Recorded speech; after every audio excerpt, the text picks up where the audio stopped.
Hamas accepts U.S. proposal to begin hostage release talks. Dam breach triggered at China's second largest freshwater lake.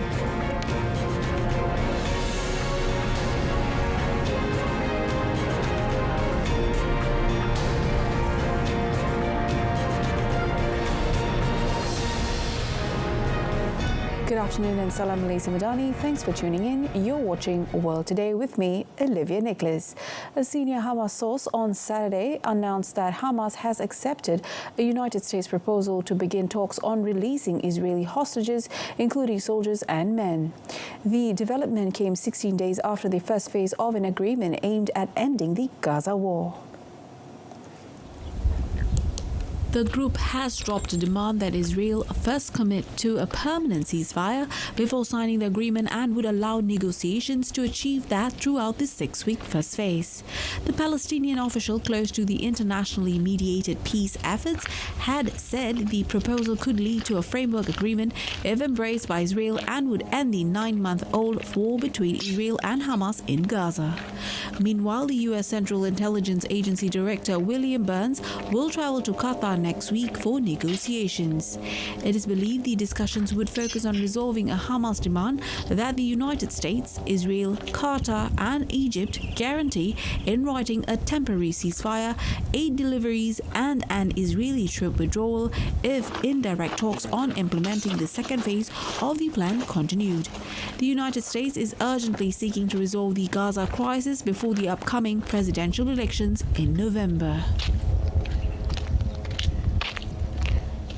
Health authorities in the Palestinian enclave said on Saturday the Palestinian death toll in the Gaza Strip from the ongoing Israeli attacks has risen to 38,098 victims.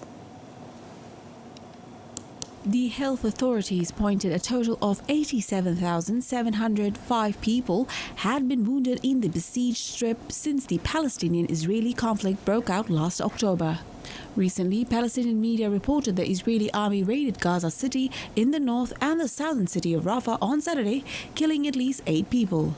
Of the 8 fatalities, 6 were killed when Israeli warplanes attacked a car in the northwest of Rafah, while the other 2 were killed when the Israeli forces assaulted a neighborhood in Gaza.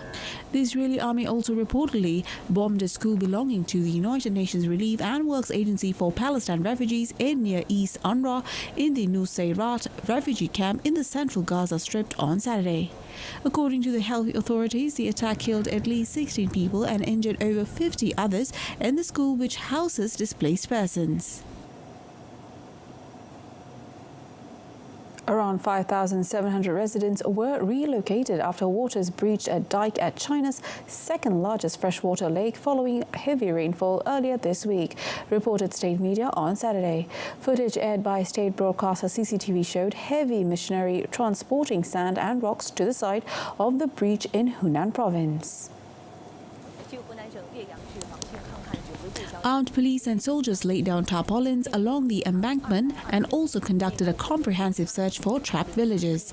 CCTV said the National Emergency Command headquarters was monitoring the situation and waiting for the best opportunity to seal the breach, with plans to complete the closure within 6 to 7 days. Continuous heavy rainfall has also caused students to be marooned inside a kindergarten at Anyang in Henan province, with firefighters seen transferring trapped children to lifeboats to evacuate them from the affected area.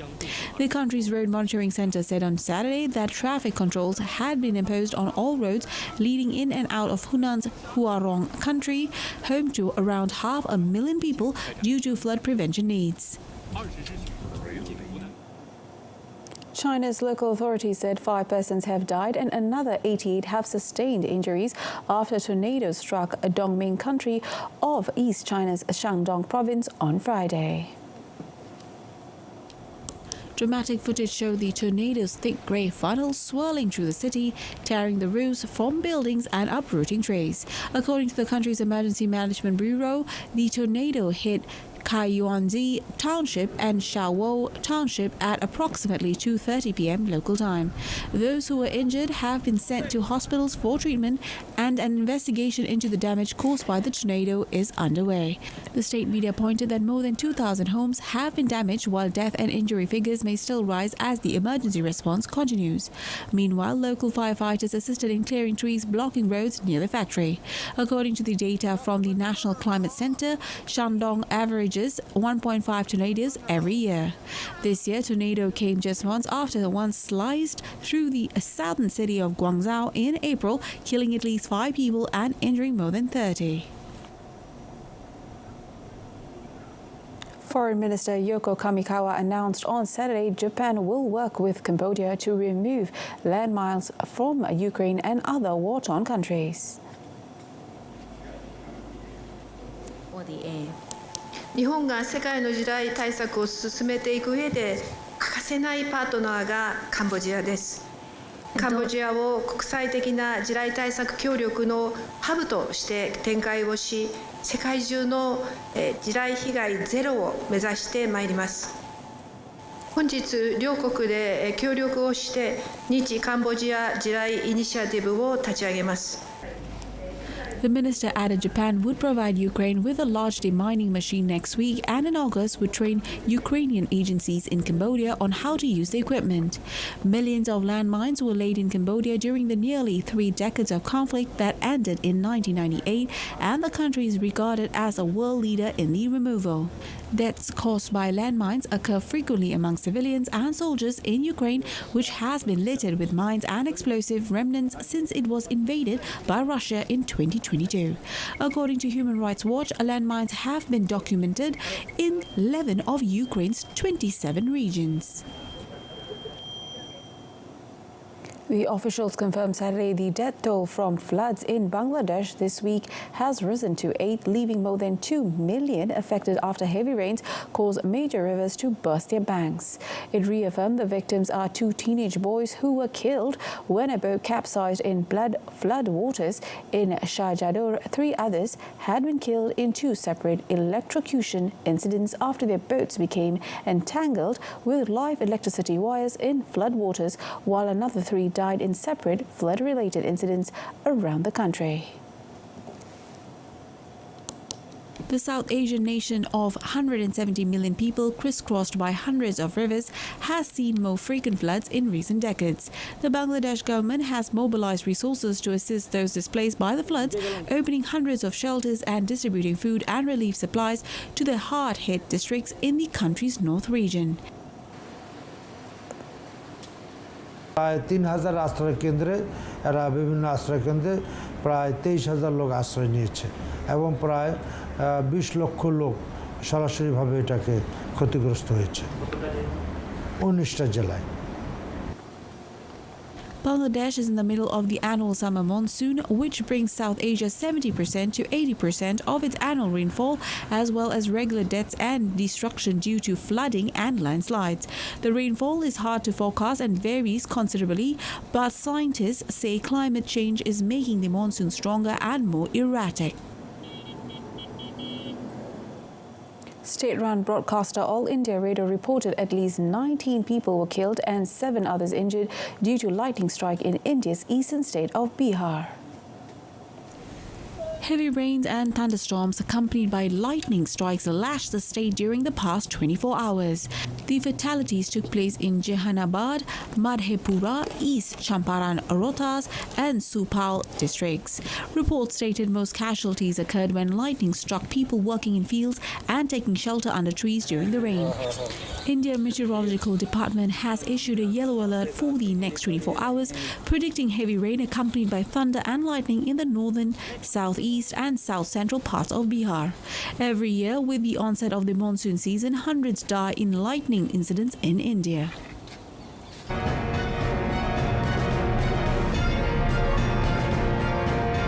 Coming up next, a new British cabinet convenes for the first time in Downing Street.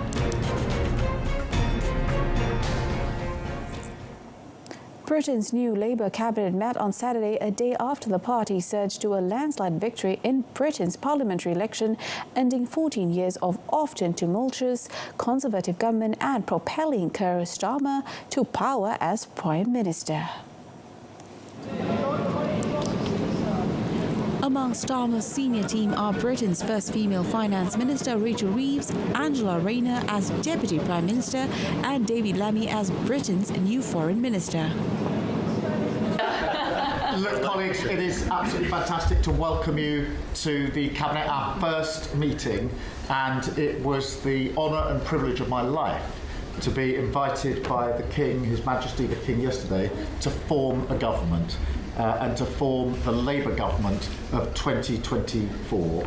And now we hold our first cabinet meeting. So I welcome you to it. We have a huge amount of work to do. So now we get on with our work. Starmer has promised voters he will deliver change and provide political stability after a Conservative government that has seen 5 prime ministers and an even higher turnover of other key ministers, including 10 education secretaries. The appointments of his most senior team were widely expected, with ministers being named to the policy briefs they held while serving in opposition. Newly elected UK Prime Minister Keir Starmer briefs the media on his first full day in charge, saying his government will govern for the whole country and will deliver change as quickly as they can. And among the changes is his government is not prepared to continue Rwanda scheme. Speaking the day after his Labour Party secured a landslide election victory, Starmer says the plan was never a deterrent and almost the opposite with its party policy. Look, the Rwanda scheme was dead and buried before it started. It's never been a deterrent. Look at the numbers that have come over in the first 6 and a bit months of this year. They're record numbers. That is the problem that we are inheriting. It has never acted as a deterrent, almost the opposite, because everybody has worked out, particularly the gangs that run this, that the chance of ever going to Rwanda was so slim, less than 1%, that it was never a deterrent. The chances were of not going and not being processed and staying here, therefore, in paid-for accommodation for a very, very long time. It's had the complete opposite effect, and I'm not prepared to continue with gimmicks that don't act as a deterrent. He added the previous government's policy was neither a deterrent nor value for money. He has pledged to tackle the issue upstream by smashing the people smuggling gangs behind the crossings. Former Prime Minister Rishi Sunak has stacked his political reputation on his plan to stop the boats, pushing the controversial deportation plan despite opposition from rights groups and judicial rulings. Labour, however, stated it would jettison the scheme to remove people to Rwanda who cross the English Channel by boat from northern France. Immigration has become an increasingly central political issue since the United Kingdom left the European Union in 2020, largely on a promise to take back control of the country's borders. We pay tribute to that today, to his leader. Newly elected Iranian President Masoud Pezeshkian meets his supporters before delivering a speech in the Khomeini Shrine in Tehran. Iran's Interior Ministry said the reformist candidate Masoud Pezeshkian, who advocates improved ties with the West on Saturday, won a runoff presidential election against ultra-conservative Saeed Jalili.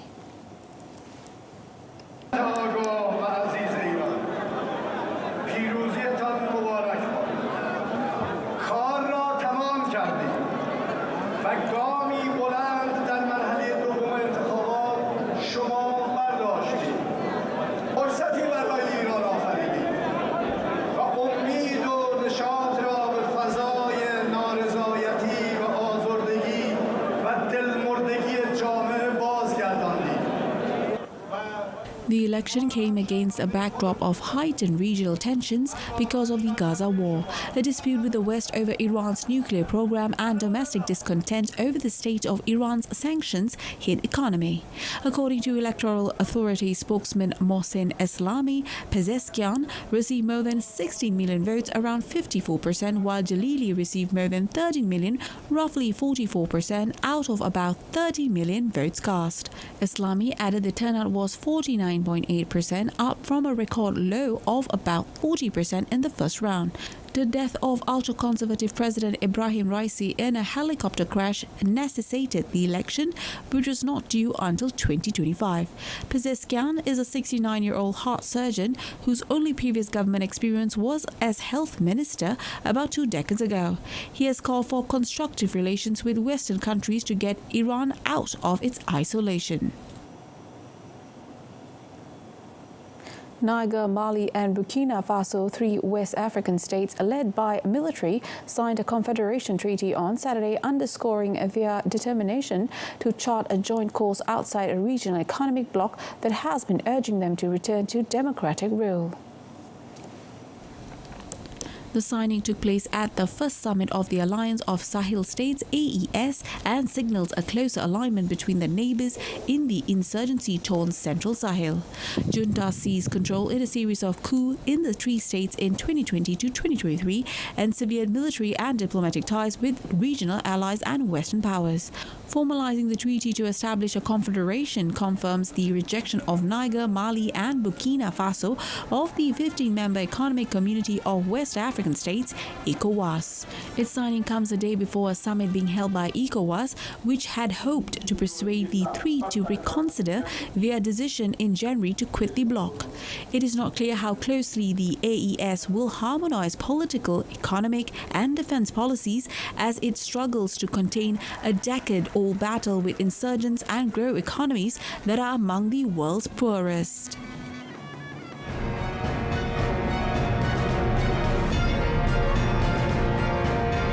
Still to come in sports, England triumphs in penalty shootout to enter Euro semi-finals.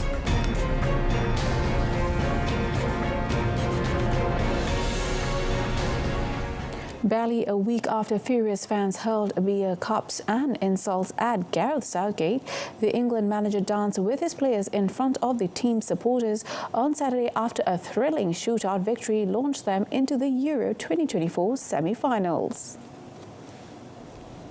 Southgate's men defeated Switzerland 5-3 on penalties after regulation ended 1-1, with Arsenal forward Bukayo Saka scoring a brilliant equaliser when he cut in from the right wing and curled a blistering 20-metre left-footed shot in off the far post following Bril Ambolo's opener. Southgate's 100th game as England boss was his team's best in an uninspiring tournament that has seen the 53-year-old come under fire and speculation swirl about his future and the job. The win put England in their 3rd semi-final in 4 tournaments, where they will face the Netherlands. Cole Palmer, Jude Bellingham, Saka, Ivan Toney and Trent Alexander-Arnold converted from the penalty spot to clinch the win. The Liverpool defender joyously grabbed the ball as it rebounded out of the goal and booted it high into the air as his teammates hurtled forward in celebration. On the Swiss side, Manuel Akanji missed the opening spot kick and the 3 Lions went on to convert all 5 of their penalties. James Rodriguez scored 1 goal and set up 2 more as Colombia thoroughly dismantled Panama in a 5-0 win at the State Farm Stadium in Glendale, Arizona on Saturday to march into the Copa America semi-finals. Los Cafeteros are through to the semi-finals for the 3rd time in 4 editions, and they will face either Uruguay or Brazil, who meet in a quarter-final clash in Las Vegas, Nevada later on Saturday. Striker John Cordoba outmuscled his marker to head in a corner and give Colombia the lead in the 8th minute before Captain Rodriguez smashed home a penalty after Panama goalkeeper Orlando Mosquera brought down John Arias. Colombia punished their opponents from another set piece in the 41st minute as Rodriguez played in Luis Diaz with a quick free kick, and the Liverpool winger lobbed his shot over Mosquera from the edge of the area.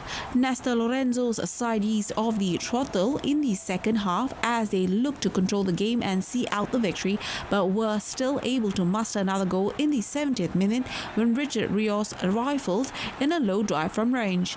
Panama's frustration appeared to show when defender Jose Cordoba clattered into Santiago Arias just inside the box to give Colombia a clear penalty in stoppage time, with substitute Miguel Borja netted with the last kick of the match.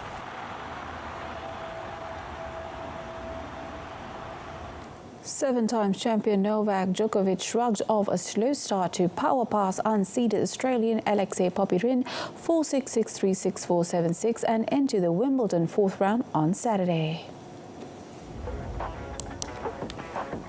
The Serb's bid for a record-extending 25th Grand Slam title looked under threat when Popyrin took a 4-3 lead with a blistering cross-court forehand winner and sealed the opening set with a second serve ace.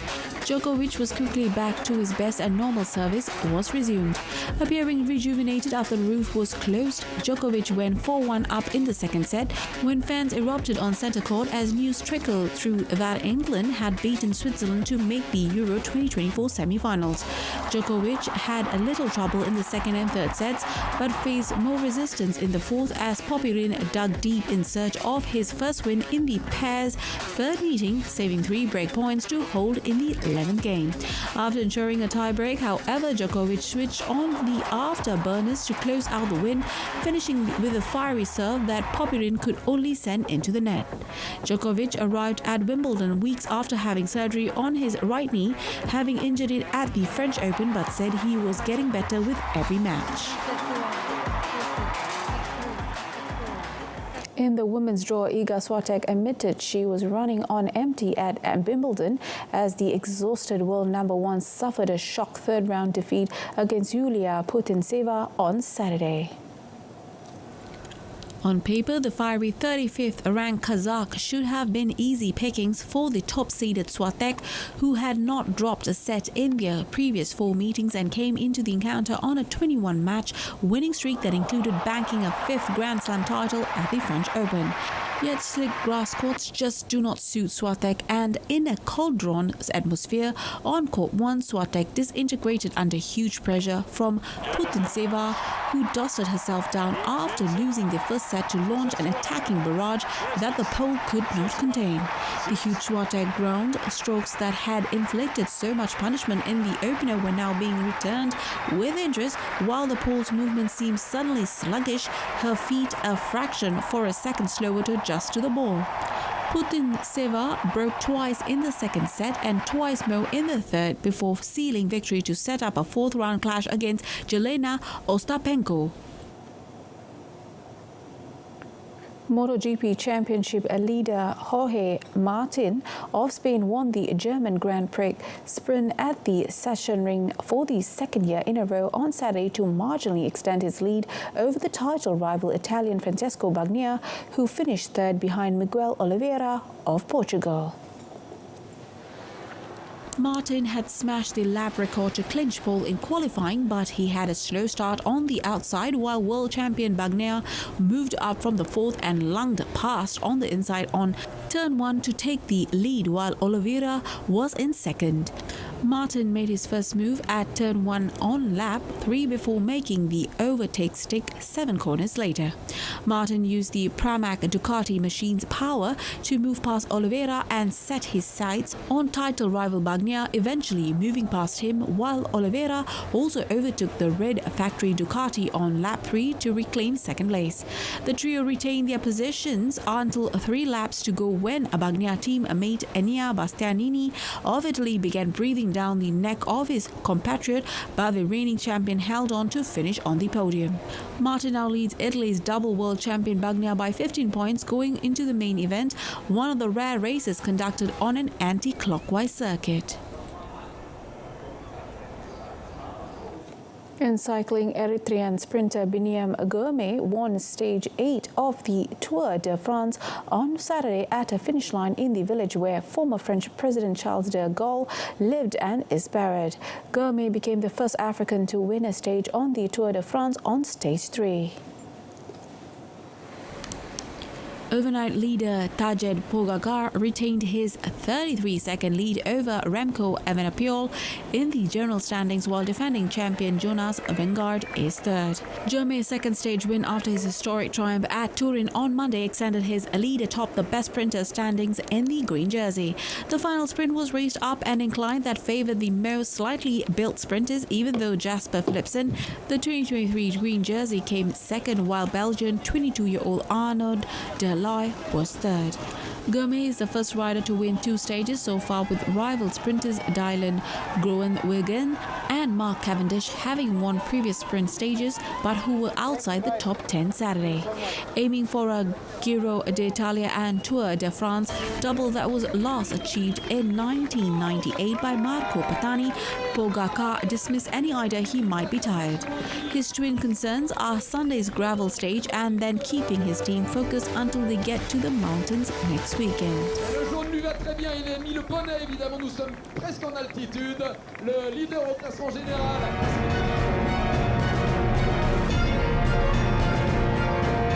Harry Potter original artwork sold for a record $1.9 million at auction. That and more next in our Offbeat segment.